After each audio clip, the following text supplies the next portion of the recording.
ನಮಸ್ತೆ ಸ್ನೇಹಿತರೆ. ಶಿವಪುರಾಣವನ್ನು ಮಹಾಪುರಾಣಗಳಲ್ಲಿ ಒಂದೆಂದು ಹೇಳಲಾಗಿದೆ. ಶಿವಪುರಾಣದಲ್ಲಿ ಶಿವನ ಅವತಾರ ಮತ್ತು ಆತನ ಮಹಿಮೆಯ ಬಗ್ಗೆ ಹೇಳಲಾಗಿದೆ. ಶಿವಪುರಾಣದಲ್ಲಿ ಯಾವೆಲ್ಲ ವಿಚಾರಗಳನ್ನು ಕುರಿತು ಹೇಳಲಾಗಿದೆ ಮತ್ತು ಶಿವನ ಪುರಾಣ ಓದುವುದರಿಂದ ಏನಾಗುತ್ತದೆ ಎಂಬುದನ್ನು ತಿಳಿಯೋಣ ಬನ್ನಿ. ಶಿವಪುರಾಣವು ಬಹಳ ಜನಪ್ರಿಯವಾದ ಪುರಾಣಗಳಲ್ಲಿ ಒಂದಾಗಿದೆ. 18 ಪುರಾಣಗಳಲ್ಲಿ ಒಂದಾದ ಶಿವಪುರಾಣವು ಭಗವಾನ್ ಶಿವ ಮತ್ತು ಅವನ ಅವತಾರಗಳ ಬಗ್ಗೆ ವಿವರವಾದ ಮಾಹಿತಿಯನ್ನು ನೀಡುತ್ತದೆ. ಶಿವಪುರಾಣವನ್ನು ಮಹರ್ಷಿ ವೇದವ್ಯಾಸರ ಶಿಷ್ಯ ರೋಮಶರಣರು ರಚಿಸಿದ್ದಾರೆಂದು ಹೇಳಲಾಗಿದೆ. ಶಿವಪುರಾಣ ಶೈವರ ಗ್ರಂಥ. ಶಿವಪುರಾಣವನ್ನು ಮಹಾಪುರಾಣ ಎಂದೂ ಕರೆಯುತ್ತಾರೆ ಮತ್ತು ಇದು ಶಿವನ ಮಹಿಮೆಯನ್ನು ಮಾತ್ರ ವಿವರಿಸುತ್ತದೆ. ಶಿವಪುರಾಣದ ಸಂಕೇತಗಳಲ್ಲಿ ಶಿವನ ರೂಪ, ಕರ್ತವ್ಯ, ಅವತಾರ ಇತ್ಯಾದಿಗಳ ಮಹಿಮೆಯ ವಿವರಣೆಯ ಜೊತೆಗೆ ಬ್ರಹ್ಮಾಂಡದ ಬಗೆಗಿನ ಜ್ಞಾನವನ್ನು ಹೇಳಲಾಗಿದೆ. ಶಿವನು ಸಾವಿನ ದೇವರು, ವಿನಾಶಕ, ತ್ಯಾಗಿ ಮತ್ತು ಯೋಗಿ.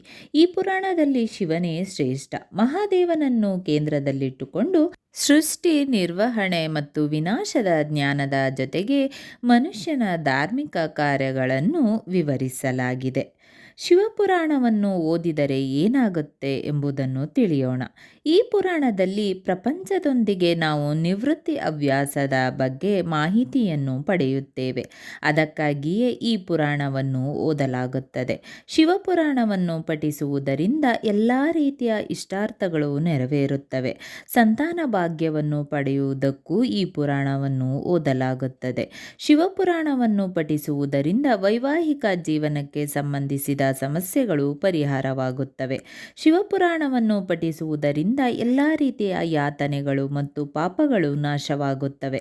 ನಿಮ್ಮ ಜೀವನದ ಕೊನೆಯಲ್ಲಿ ಮೋಕ್ಷವನ್ನು ಪಡೆಯಲಾಗುತ್ತದೆ.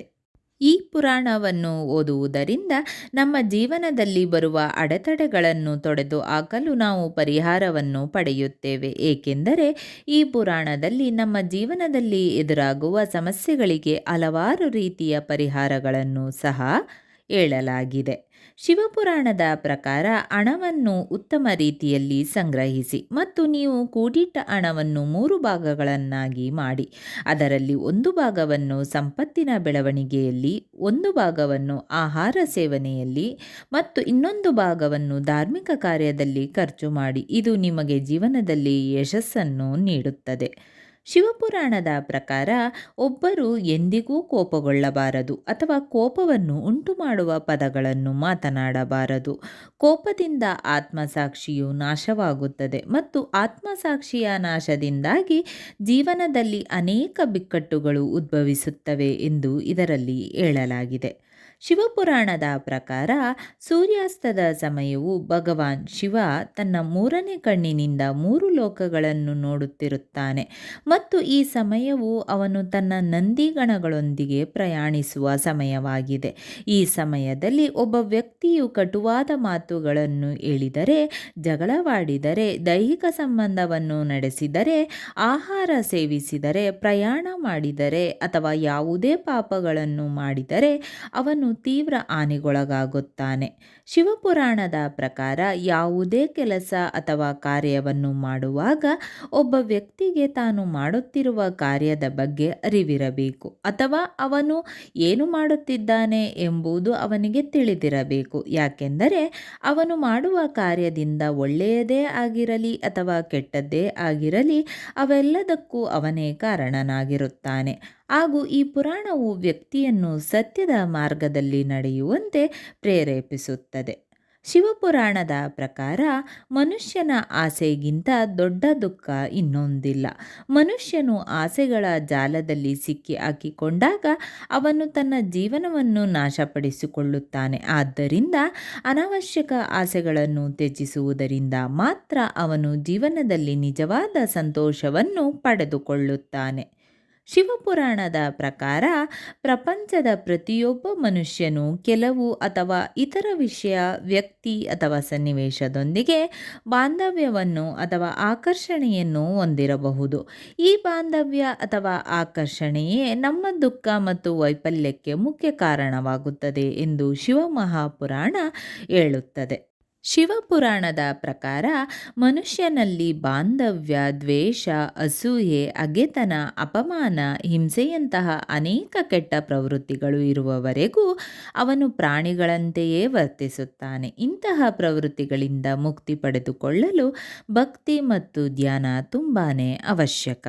ಸ್ನೇಹಿತರೆ, ಪ್ರತಿ ಸೋಮವಾರ ತಪ್ಪದೆ ಈ ಮಂತ್ರವನ್ನು ಭಕ್ತಿಯಿಂದ 21 ಬಾರಿ ಪಠಿಸಿದರೆ ಶಿವನ ಅನುಗ್ರಹ ಪಡೆಯುವಿರಿ.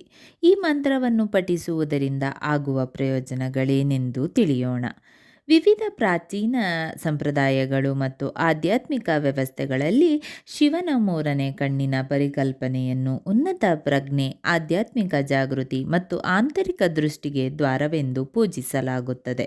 ಟಾವೋತ್ವದಲ್ಲಿ ಗುರುಗಳು ವಿದ್ಯಾರ್ಥಿಗಳು ತಮ್ಮ ಕಣ್ಣುಗಳನ್ನು ಮುಚ್ಚಿ ಉಬ್ಬುಗಳ ನಡುವಿನ ಬಿಂದುವಿನ ಮೇಲೆ ಕೇಂದ್ರೀಕರಿಸಲು ಮಾರ್ಗದರ್ಶನ ನೀಡುತ್ತಾರೆ.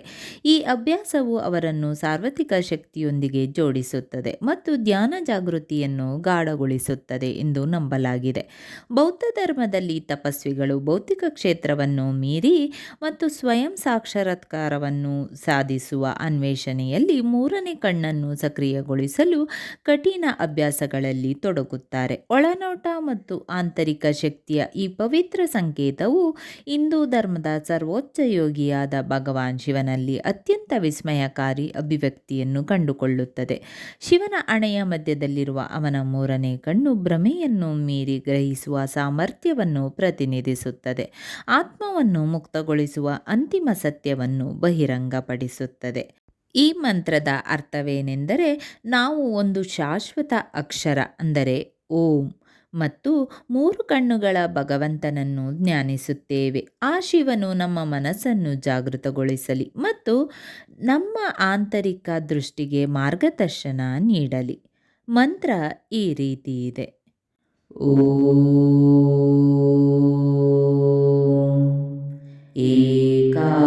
ಏಕಾಕ್ಷರಾಯ ವಿದ್ಮಹೇ ತ್ರಿನೇತ್ರಾಯ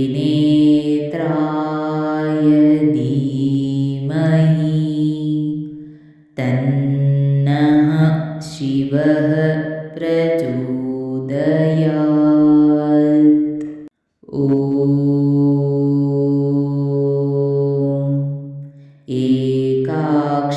ಏಕಾಕ್ಷರಾಯ ವಿದ್ಮಹೇ ತ್ರಿನೇತ್ರಾಯ ಧೀಮಹಿ ತನ್ನಃ ಶಿವಃ ಪ್ರಚೋದಯಾತ್. ಓಂ